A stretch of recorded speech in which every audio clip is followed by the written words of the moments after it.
Hello friends, আসসালামু আলাইকুম। তো বন্ধুরা, আমরা বিভিন্ন খাবারে হোয়াইট পেপার পাউডারটা ইউজ করে থাকি। তো এখানে আমি সাদা গোলমরিচ নিয়েছি, এটা দিয়ে পাউডার করব। তার জন্য এখানে আমি প্রথমে একটা প্যানে দিয়ে দিলাম, দিয়ে এটাকে কিছুক্ষণ ভেজে নিব। আর এটার সাথে দিয়ে দিলাম এখানে কলার চাউল, দিয়ে এটাকে অনবরত নেড়ে ভেজে নিব। ভেজে ব্লেন্ডার করব, করে পাউডার করে নিব। তো গাইস, হোয়াইট পেপার গুলো টালা হয়ে গেছে, আমি এখন ব্লেন্ডারে নিয়ে নিব।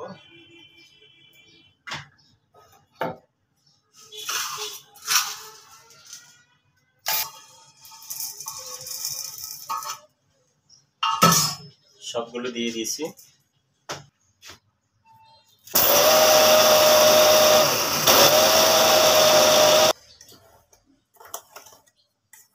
তো আমি এখন একটু এটাকে নামিয়ে একটু নাড়া দিয়ে নিচ্ছি।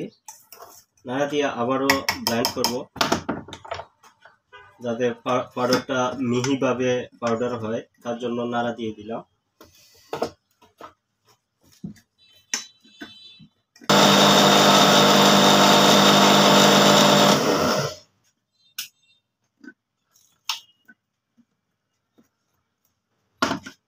আবার একটু হালকা নাড়া দিয়ে দিতে হবে।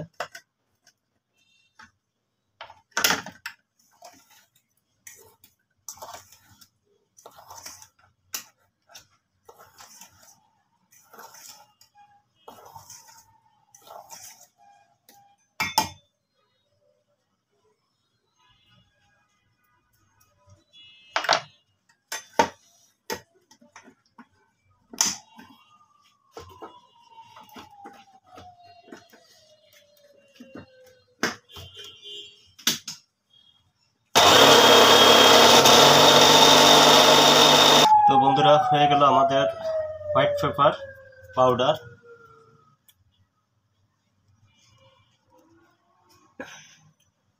ব্লেন্ডার দিয়েও যে এত মিহিভাবে পাউডার করা যায়, সেটা না করলে বোঝা যায় না। Wow, thank you.